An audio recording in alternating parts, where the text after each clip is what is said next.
بات ہے بڑا اہم ہے. بسم اللہ یاد رکھیے. تو یہاں سورہ فاتحہ شروع ہو رہی بسم اللہ الرحمن، اللہ کے نام سے بڑا مہربان نہایت رحم کرنے والا. تو ہمیں بھی چاہیے ہم جب قرآن کو پڑھے تو اس بسم اللہ سے چالو کرے، ہر کام کرے تو بسم اللہ سے چالو کرے، اور بسم اللہ اللہ کے نام سے.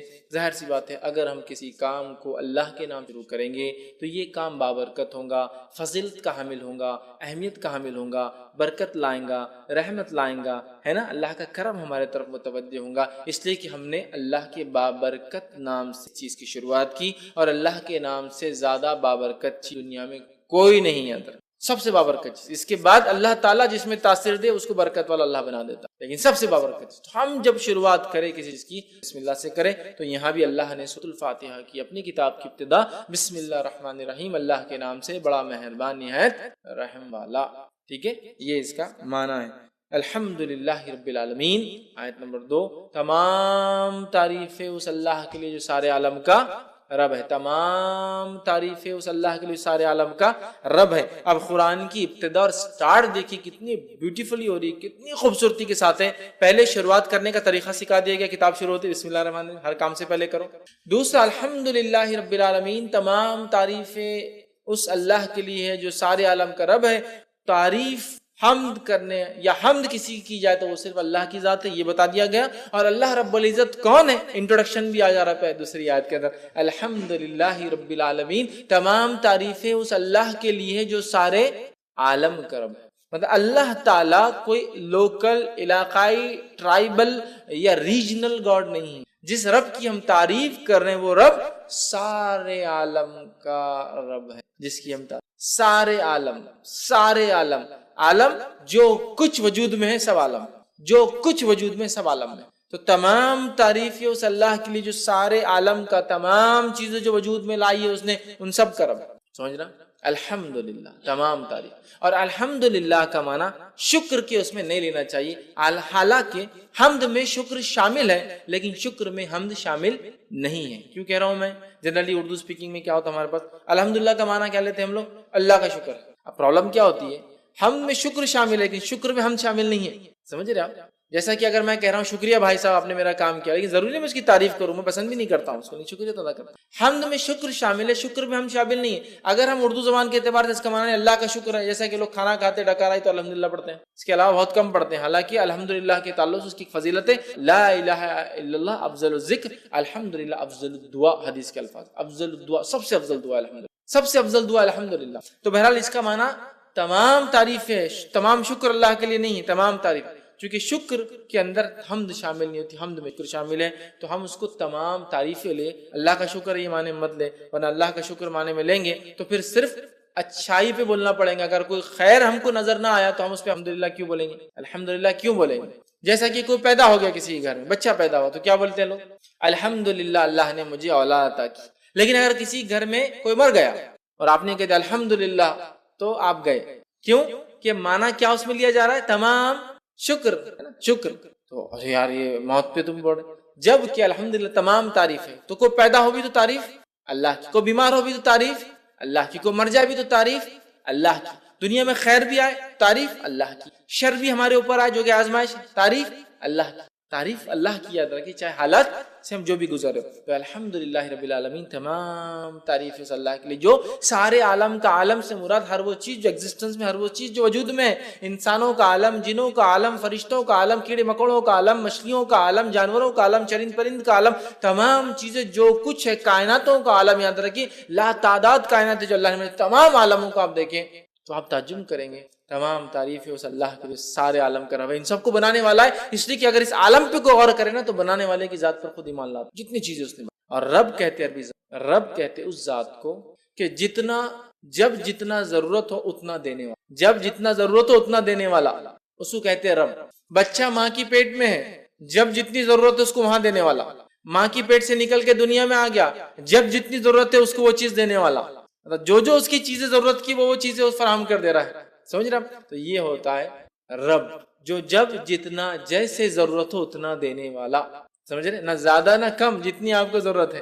تو الحمدللہ رب العالمین، تمام تعریف اس اللہ کے لیے ہے جو سارے عالم کا رب ہے. یاد رکھیے. اور عالم میں کیا کہوں، اگر ایک انسان رب کا انکار کرتا ہے اگر عالم پہ بھی غور کرے تو رب پر ایمان لائے گا کہ نہیں بنانے والا، اور اس نے ہر چیز کو اتنا دیا جتنی اس کو ضرورت تھی. یہ بڑی بات. تو قرآن کی ابتدا ایک یونیورسل میسج کے ساتھ ہو رہی ہے کہ یہ کتاب اس رب کی طرف سے آئی جو سارے عالم کا رب ہے. یہ کوئی local God, regional God, tribal God کی بات نہیں ہے. یہ ایک ایسے ڈیٹی کی، ایک ایسے پالن کرتا رچیتا کی بات ہو رہی ہے، یہ ایسے خالق کی بات ہو رہی بنانے والے کی جو سارے عالم کا تمام تعریف اللہ کی، جو سارے عالم. اللہ سب کا رب ہے، یہ کوئی صرف مسلمانوں کا رب نہیں. یہ میسج سورہ فاتحہ سے ہوتی ہے، اللہ تعالیٰ نے کنوے کر دیا، اور سارے عالم کا کوئی علاقہ یا کوئی ایریا، کوئی ریس، کوئی قوم کا بھی نہیں. یاد رکھیے یہ قوم کا ہے، وہ قوم کا ہے، سارے عالم کا رب ہے. جو کچھ وجود میں اللہ ان کا رب ہے. الحمدللہ الرحمن الرحیم، بڑا مہربان نہایت رحم کرنے والا. یاد رکھیے اب بڑا مہربان نہایت رحم کرنے والا اس کا کیا معنی ہے؟ تو اس کے تعلق سے ایک مشہور روایت ہے، جامع ترمذی کی حدیث ہے، اور حدیث کے الفاظ ہیں کہ اللہ تعالیٰ فرماتا ہے کہ میں اللہ رحمان نے رحم کو پیدا کیا. رحم سمجھ، یوٹرس، بچے دانی، ماں کے پیٹ میں جو حصہ ہوتا ہے جو ایک بچے کے لیے سب سے محفوظ جگہ ہوتی ہے، یاد رکھیں سب سے محفوظ رحم. اللہ فرماتا میں نے رحم کو پیدا کیا اور اسی سے اپنا نام رحمان رکھا. رحم سے نام رحمان رکھا. جو اس کے رشتوں کو باقی رکھیں گا تو میں بھی اپنا تعلق اس سے باقی رکھوں، اور جو اس رحم کے رشتوں کو توڑ دیں گا تو میں بھی اس سے اپنا تعلق. ایک روایت میں کہ اللہ نے رحم کو پیدا کیا اور اس کو عرش کے نیچے رکھ دیا. تو رحم نے اللہ سے دعائی دی، اللہ سے فریاد کی، مانگا اے اللہ اے اللہ. تو اللہ نے بولا کیا بات ہے، کیا ہونا؟ تو کہا میرے سلسلے میں کیا معاملہ ہے، میرے سلسلے میں کیا معاملہ ہے جو میرے سے باقی رکھے، مطلب پیدا رشتوں کو باقی رکھے، اور جو توڑے کیا معاملہ ہے؟ تو اللہ نے کہا جو تیرے رشتوں کو باقی رکھے گا میں بھی اس سے رشتہ باقی، جو توڑ دیں گا میں بھی اس سے رشتہ. تو رحم خوش ہو گیا، سیٹسفائیڈ ہو گیا کہ میرا حق ادا ہو گیا. تو اللہ نے رحم پیدا کی. صلہ رحمی اسی سے صلہ جوڑنا، رحمی رحم کے رشتے جوڑنا، تعلقات کو جوڑنا، رشتہ داریوں کو باقی رکھنا. ٹھیک ہے، دینی بنیاد پر رشتے توڑے جا سکتے ہیں لیکن انسان بنا کوئی شرع عذر کے رشتے نہ توڑے جیسے آج کل. بہرحال تو اللہ نے رحم پیدا کیا، رحم سے نام لیا رحمان. اور علماء لکھتے ہیں رحمان اور رحیم ایک ہی اس کی اصل ہے، ایک ہی اصل ہے. رحیم رحم اس کی اصل ہے، یہ دونوں لفظ اسی سے آتے ہیں. رحمان اللہ کا رحم گریٹر ڈگری میں، رحیم اللہ کا رحم کرنا جس کو کہیں گے کنڈیشنل ڈگری میں. کیسے؟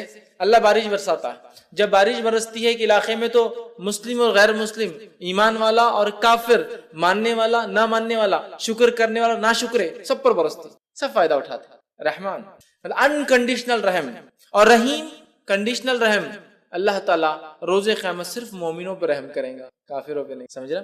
تو رحمان گریٹر ڈگری میں رحم، کوئی اس کے لمٹ نہیں ہے. انسان کتنا ہی کفر کرے اللہ سے اللہ معاف کرتے رہتا ہے. رحیم آخرت میں صرف اللہ تعالیٰ مومنوں پہ رحیم ہے، کافروں پہ رحم نہیں. یہ معنی الرحمن رحیم، بڑا مہربان نہایت رحم والا. اور رحمان اللہ کا یہ ایک ذاتی نام بھی ہے. اور اللہ تعالیٰ نے اللہ کے بعد سمجھ لیجیے اللہ کے بعد جس نام کو خود کے لیے لیا ہے وہ رحمان ہی یاد رکھیے، ہے نا. الرحمن علم القرآن، خلید اللہ عبید الرحمن، چاہے اسے اللہ کو چاہے رحمان کو. یہاں کا رحمان رحمان نے، تو اللہ کے علاوہ کوئی نام اگر اللہ نے اپنے لیے استعمال کیا قرآن میں تو رحمان ہے. تو بڑا اہم نام ہے جس کو کہیں گے اگر اللہ کے نام یہ نگینے ہیں ایک تاج کے تو اللہ سب سے بڑا ہے تو رحمان اس کے بعد والا ہے. سمجھ رہا؟ تو رحمان اس کے ذاتی نام بھی ہے، رحیم صفتی نام بھی ہے. رحمان بہت رحم کرنے والا اور بڑا مہربان، سب کے لیے نہایت رحم کرنے والا مومنوں آخرت میں. تو اسی لیے کچھ علماء لکھتے ہیں رحمان دنیا کے اعتبار سے، رحیم آخرت کے اعتبار سے مومنوں کے لیے. صرف اللہ تعالیٰ کافر اور مشرک پہ رحم نہیں کرنے والا، اللہ تعالیٰ منافقوں پر، فاسق اور فاجروں پر رحم نہیں کرنے والا.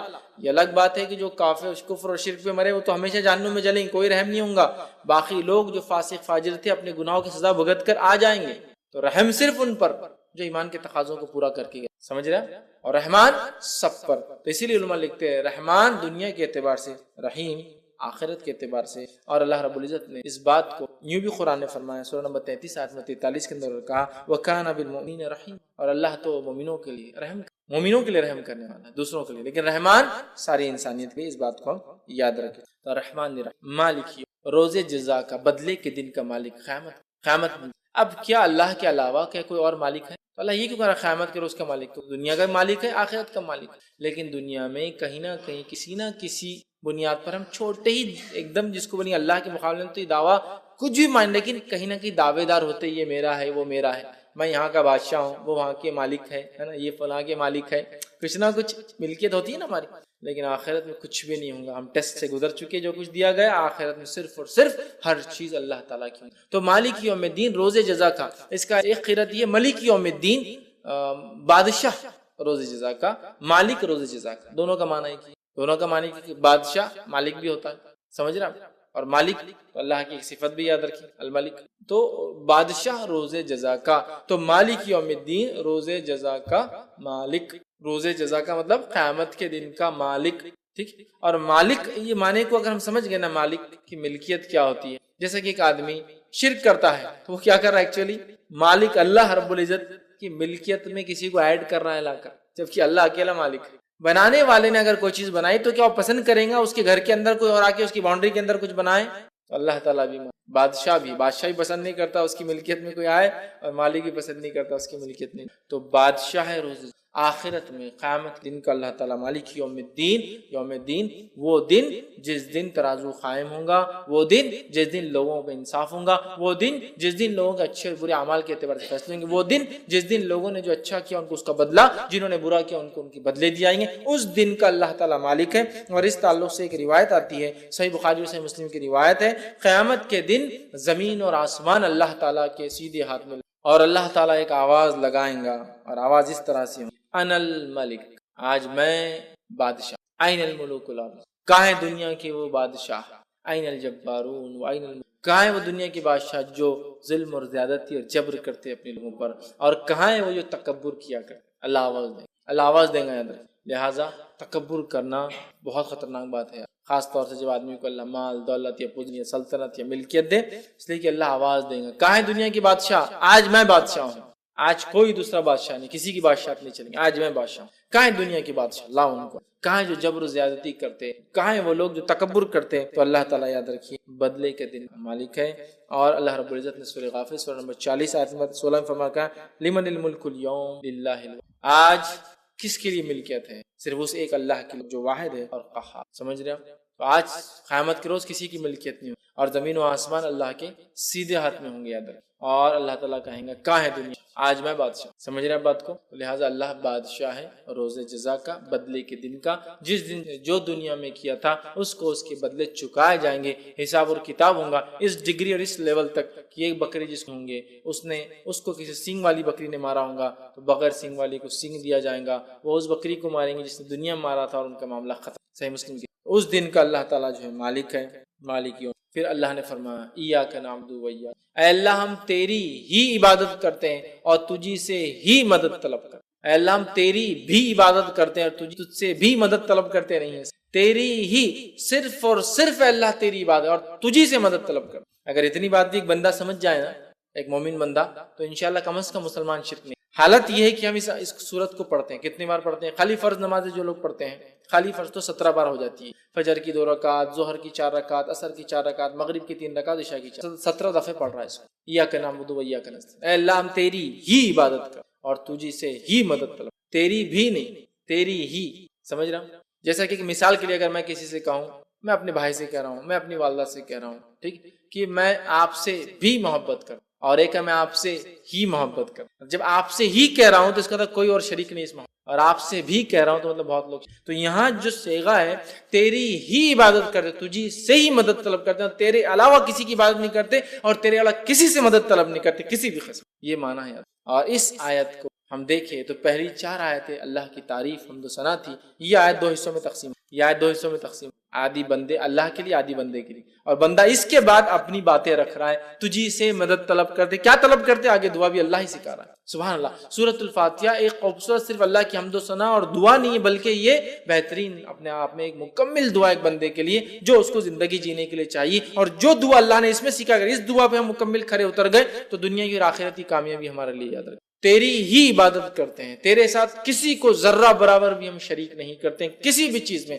نہ تیری عبادت میں, نہ تیرے اسماء و صفات میں, اور نہ ہی تیری مطلب جس کو کہیں گے رب ہونے کے اندر, نہ تیرے نام اور جو ہے صفات کے اندر, اور نہ ہی تیری عبادت کے اندر کسی بھی اس میں ذرہ برابر بھی کسی کو شریک نہیں, کیونکہ اللہ اس کو پسند. سمجھ رہا بات. تو اللہ تیری ہی عبادت کرتے ہیں, تجھی سے ہی مدد طلب کرتے ہیں. اور کیا اس کے بعد مدد طلب کر رہے ہیں, کیا دعا ہم اللہ سے کر رہے ہیں, اللہ تعالیٰ نے خود وہ دعا بھی سکھا دی. تو ایاک نعبد و ایاک نستعین, اہدنا الصراط المستقیم، اے اللہ ہمیں سیدھے راستے پر چلا، اے اللہ ہمیں سیدھے راستے پہ چلا۔ صراط کہتے ہیں راستہ، مستقیم سیدھا راستہ، اے اللہ ہمیں سیدھے راستے پہ چلا۔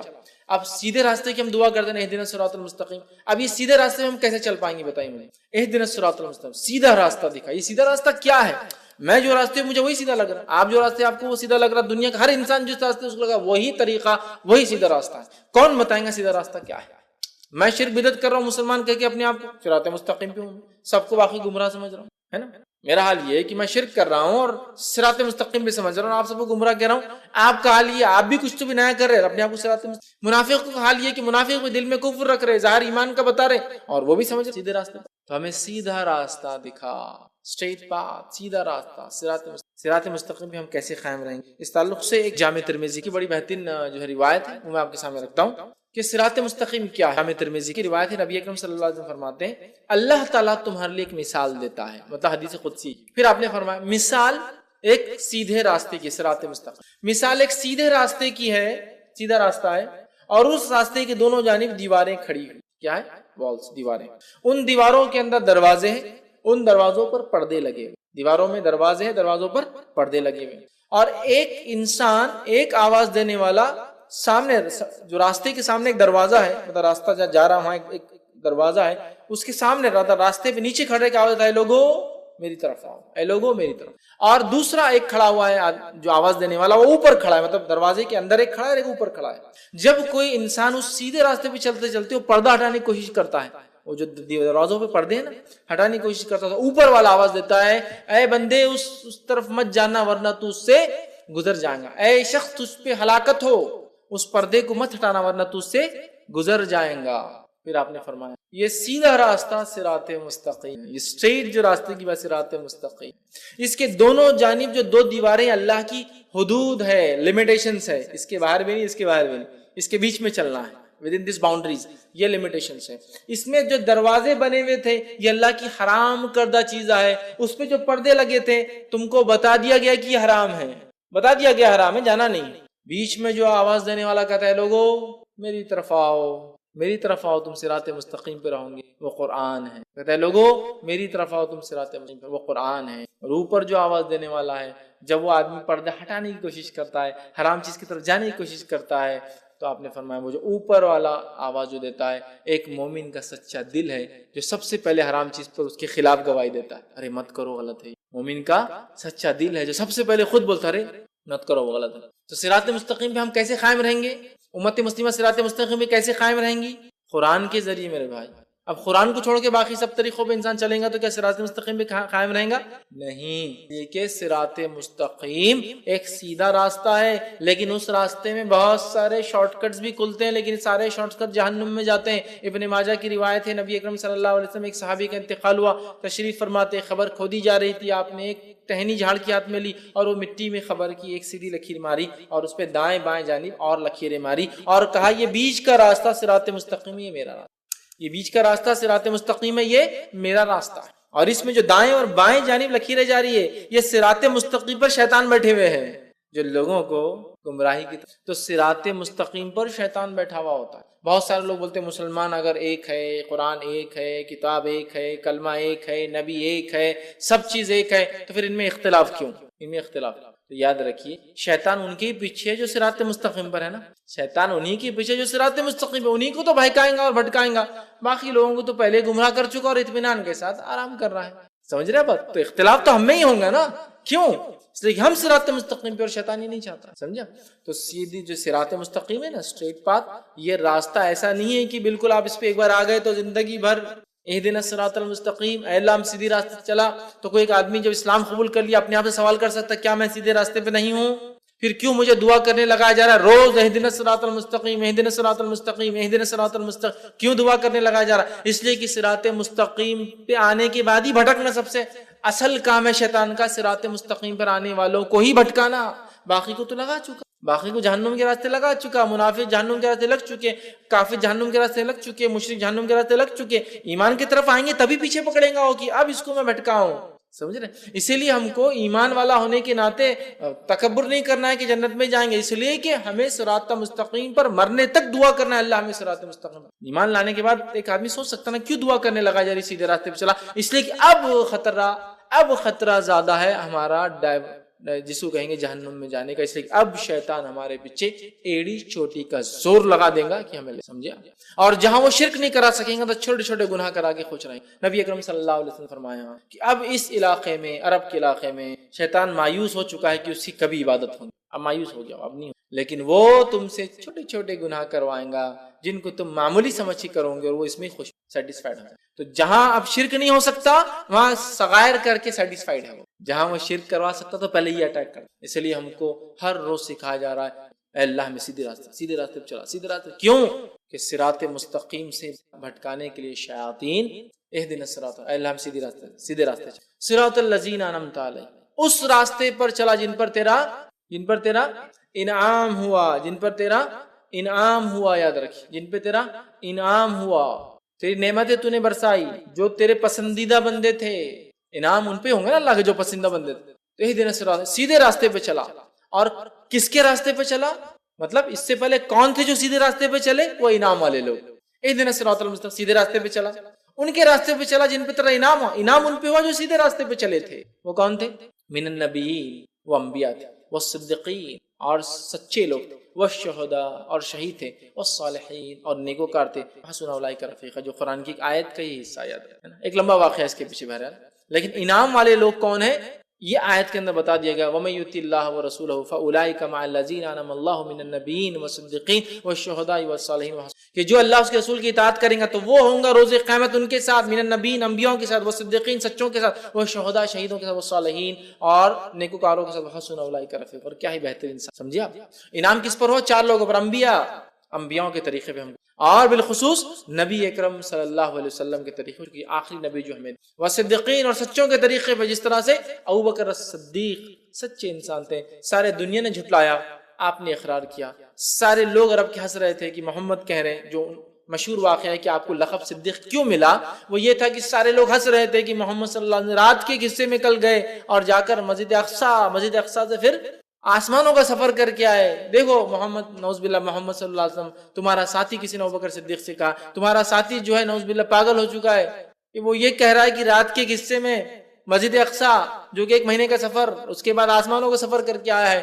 ابوبکر صدیق رضی اللہ عنہ کا کیا محمد صلی اللہ علیہ وسلم یہ بات کہہ رہے؟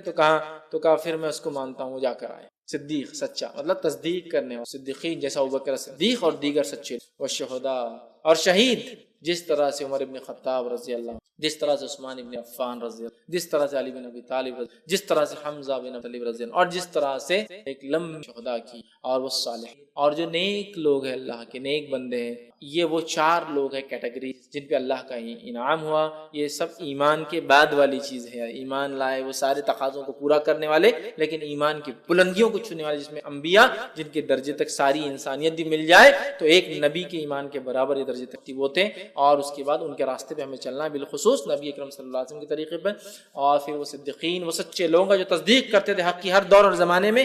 آج بھی اس زمانے سے ہم گزر رہے ہیں جس زمانے میں اسلام کا انکار کرنا، حق کا انکار کرنا معمولی بات سمجھی جا رہی ہے۔ اس دور میں تصدیق کرنا کہ میں ایمان لاتا ہوں اس چیز پر، من ہو ان جیسا کہا گیا، یہ ایک سچے انسان کی مومن کی آج پہچان ہے۔ وہ شہداء، وقت پڑھنے پر اپنا جان مال تو انسان لگاتا ہے، جان بھی اللہ کے راہ میں لگا دے۔ وہ صالحین، اور نیکیوں پہ اڑا رہے، اس لیے کہ آج نیکی کرنا بہت مشکل ہے۔ رفیق، اور اللہ نے کہا کیا ہی بہترین ساتھی ہے، جو اللہ رسول کی اطاعت کرے گا تو ہوں گا 4 لوگوں کے ساتھ، اور یہ بہترین، یہ انعام والے لوگ ہیں۔ تو اللہ چلا ہمیں سیدھے راستے پر، کن کے راستے پر؟ جو اس راستے پہ چل چکے ہیں پہلے۔ وہ کون ہے؟ وہ 4 لوگ جن پہ تیرا انعام ہوا، وہ 4 لوگ یہ ہے، ٹھیک ہے، صراط الذین انعمت علیہم غیر المغضوب، اور مت چلا ان راستہ ان لوگوں کے جن پر تیرا غضب ہوا۔ اس سے مراد یہود، اس لیے کہ وہ ایمان والے تھے ہم سے پہلے، لیکن ایمان والے ہونے کے باوجود انہوں نے کفر کو اور شرک کو پسند، انبیاء کی نافرمانی کو پسند، اللہ کے جس کو شعار علامت انبیاء کو قتل کرنا پسند، جو رب چاہتا تھا اس کی خلاف ورزی کرنے کو پسند کیا، ہفتے کو مت شکار کرو کرنا ہے پسند، سمجھ رہے آپ، نافرمانیوں کو پسند کیا، اطاعت، یہود ان پر اللہ کا غضب ہوا، اور یہود کی خصوصیت رہی جو ان سے کہا گیا وہ پیچھے رہے، اور اللہ رب العزت ان سے وعدہ کر چکا قیامت تک یہودیوں کو اللہ تعالیٰ آزما، زبردست آزما۔ ہر صدی میں ان پہ عذاب آتا الملک، ہر دور میں ان پر ایک سے زبردست، چونکہ ان کی سرکشیاں اتنی، تو کہا غیر المغضوب، چلا انعام والی راہ، مت چلا ان لوگوں کے طریقے پر جن پر تیرا غضب موجود ہے، ولا الضالین، اور ان کے طریقے پہ مت چلا جو تیرے راہ سے بھٹک گئے۔ یہاں مراد نصارہ اس لیے کہ ایک یہودیوں کو دیے گئے انبیاء انہوں نے قتل کیا انبیاءوں کو بے حرمت، اور ایک دیے گئے نبی نصارہ کو انہوں نے خدا بنا دیا، مطلب دونوں ہی الگ الگ ڈائریکشن میں، ایک حد سے پیچھے رہ گیا تو ایک حد سے آگے بھاگ گیا، جو ان کی رائٹس تھے، جو ان کا حق تھا، وہ چھوڑ کر ایک نے اتنا دیا کہ بولے یہ تو اللہ ہی ہے نبی کو، اور ایک نے کیا کیا، نبیوں کو قتل کیا جا رہا ہے دھڑلے سے، یہ نبی نے برابر فتویٰ نہیں قتل کر، ایک بات اپنے دل سے خلاف کی قتل کرا دو، سمجھ رہا بات؟ تو بہرحال یہود نے انبیاء کو قتل کیا، معمولی سمجھا، اور نصارہ نے جو نبی ان کو دیے گئے عیسیٰ علیہ السلام خدا بنا دیا لے جا کر، گاڈ یا ون وتھ گاڈ جو بھی بولیے، خدا یا خدا کے ساتھ ایک بنا دیا۔ ہم نے دونوں سے پناہ مانگی کہ مغضوب والے راستے میں بھی نہیں چلنا ہے اور ظالم والے، تو ہم کو ایک طرح سے اللہ رب العزت نے ایک گائیڈ لائنز دے دیا، سب سے منیمم دعا بتا دی کیا ہے کہ ہمیں کیا کرنا ہے، سیدھے راستے پر چلنا ہے، انعام والوں کے طریقے پہ چلنا ہے، اور دو لوگوں کے طریقے سے بچنا ہے۔ اگر اتنا ہم سمجھ لیں، اس لیے میں نے کہا دنیا اور آخرت کی کامیابی اس دعا کے اندر کہ ہم نے سمجھ لیا کہ ہمیں کیا کرنا ہے، سیدھے راستے پہ چلنا ہے، قرآن جو بتاتا ہے ہمیں ان لوگوں کے راستے پہ چلنا جن پر انعام ہو، انبیاءوں کے طریقے، بالخصوص محمد صلی اللہ علیہ وسلم کے طریقے پہ، اور اس کا صدیقین، شہداء، صالحین کے طریقے پہ چلنا ہے۔ یہ کر لیے تو دنیا کی کامیابی، آخرت کی کامیابی ہو گئی، اور دو لوگوں کے راستے سے بچنا ہے، مطلب انہوں نے جو شر یا سرکشی یا برائی یا جو کام کیا وہ ہم کو نہیں کرنا ہے، بس اگر یہ نہیں کہ تو ہم خود بخود ان کے راستے پہ ہو جاتے ہیں۔ مطلب ایمان لانے کے بعد صراط مستقیم پہ اگر ہم ہیں اور اس کے بعد انعام والے لوگوں کے طریقے پہ چل رہے ہیں، تو دو چیزوں سے بچنا ہے ہم کو، وہ کیا ہے، جس طرح سے یہود نے کام کیا جن پہ اللہ کا غضب ہوا، اور ظالمین نے کیا، اگر یہ کر لیتے ہیں انشاءاللہ عزیز تو ہم ان دونوں سے بچ گئے، اور یہ لوگوں کے طریقے پہ چل گئے تو دنیا بھی کامیاب، آخرت۔ ابھی انعام والوں کی راہ کیا ہے اور کیسی ہے، یہ صراط مستقیم کیا ہے، قرآن اب شروع ہو رہا ہے اس کے بعد، ہے نا، سورہ فاتحہ کے بعد الف لام میم ذالک الکتاب شروع ہو رہا ہے کہ یہ ہے وہ صراط مستقیم جو اس حدیث کے اندر جامع ترمذی کے آگے قرآن جو بلاتا ہے لوگوں میری طرف آؤ، صراط مستقیم، یہ صراط مستقیم پہ قائم رہنے کا ایک ہی ذریعہ قرآن، دوسرا کوئی ذریعہ نہیں، کوئی کتاب نہیں، کوئی چیز، قرآن، آؤ اے لوگوں میری طرف آؤ، اے لوگوں میری طرف، اور وہ صراط مستقیم ہے، وہی سیدھا راستہ۔ تو ہمیں قرآن کو تھامنا ہے، اگر اہدنا الصراط المستقیم ہم دعا کرتے ہیں تو صراط الذین انعمت علیہم، انعام والوں کی راہ، کیا انعام والوں کی راہ، کیا انہوں نے، قرآن اٹھا لیجیے، سورہ بقرہ چالو ہو گیا، موسیٰ علیہ السلام کا واقعہ چالو ہو گیا، کیا حرکتیں کی موسیٰ علیہ السلام کے ساتھ لوگوں نے، ہمیں وہ حرکتیں اپنے انبیاء، اپنے نبی کے ساتھ، اور خاص طور سے صلی اللہ علیہ وسلم کے ساتھ نہیں کرنا چاہیے، چونکہ ہم آخری امت ہے، لہٰذا دوسرے نبی کا تذکرہ اب ہمارے لیے وہ لائق اتباع نہیں ہے، محمد صلی اللہ علیہ وسلم طریقے پہ چلنا ہے، ہم نے کوئی بھی کام اس کے خلاف نہیں کرنا، جس طرح سے وہ لوگوں نے اپنے انبیاء کو تھا، ہمیں وہ کوئی حرکت، وہ کوئی کام، وہ کوئی خصلت، وہ کوئی کیریکٹر اپنے اندر نہیں پیدا کرنا ہے جو یہود کے اندر تھا، جس کے سے اللہ کا غضب ہوا ان پر، کوئی بھی چیز نہیں کرنا جو انہوں نے کیا، کسی بھی شکل میں انہوں نے کیا، ہمیں نہیں کرنا ہے، سمجھ رہے ہیں، ہمیں کچھ نہیں کرنا ہے، ورنہ پھر کیا ہوگا، نتیجہ وہی ہوگا، ہمیں جو ہے ہر وہ چیز کی خلاف ورزی کرنا ہے جو انہوں نے کیا، اس لیے کہ انہوں نے اپنی کتاب کی ہر وہ چیز کی خلاف ورزی کی جو ان کو کرنے کو کہا گیا تھا، معلوم ہے، انہیں کہا جا رہا ہفتے دن مت کرو شکار، تو کر رہے ہیں، ہمیں ان کی مخالفت ہے۔ نبی اکرم صلی اللہ علیہ وسلم ساری زندگی یہودیوں کی مخالفت ہے، حتیٰ کہ جب آپ مدینہ پہنچنے کے بعد پوچھا کہ یہودی روزہ رکھتے ہیں 10 محرم کو کیوں، تو کہا عید کا دن ہے، موسیٰ علیہ السلام کو اللہ نے آزادی دی تھی، فرعون کو غرق کیا تھا، بنی اسرائیل کے لیے خوشی کا دن، انڈیپینڈنس ڈے، خوشی کا دن، تو نبی اکرم صلی اللہ علیہ وسلم نے کہا موسیٰ علیہ السلام پر ہمارا حق زیادہ ہے ان لوگوں سے، ہم بھی روزہ رکھیں، آپ نے اعلان کیا، یہود خوش ہو گئے کہ محمد صلی اللہ علیہ وسلم بھی روزہ رکھ رہے، مطلب مشرکین مکہ پر اور دیگر لوگوں پر، عربوں پر ایک دھاک جمیں گی کہ محمد وہ کر رہے ہیں جو ہم لوگ کرتے ہیں پہلے سے۔ نبی اکرم صلی اللہ علیہ وسلم نے اعلان کیا اگر اگلے سال زندہ رہا تو میں ایک نہیں 2 روزے رکھوں گا۔ یہود نے کہا یہ آدمی کوئی ایک چیز تو جس میں ہماری مخالفت چھوڑے،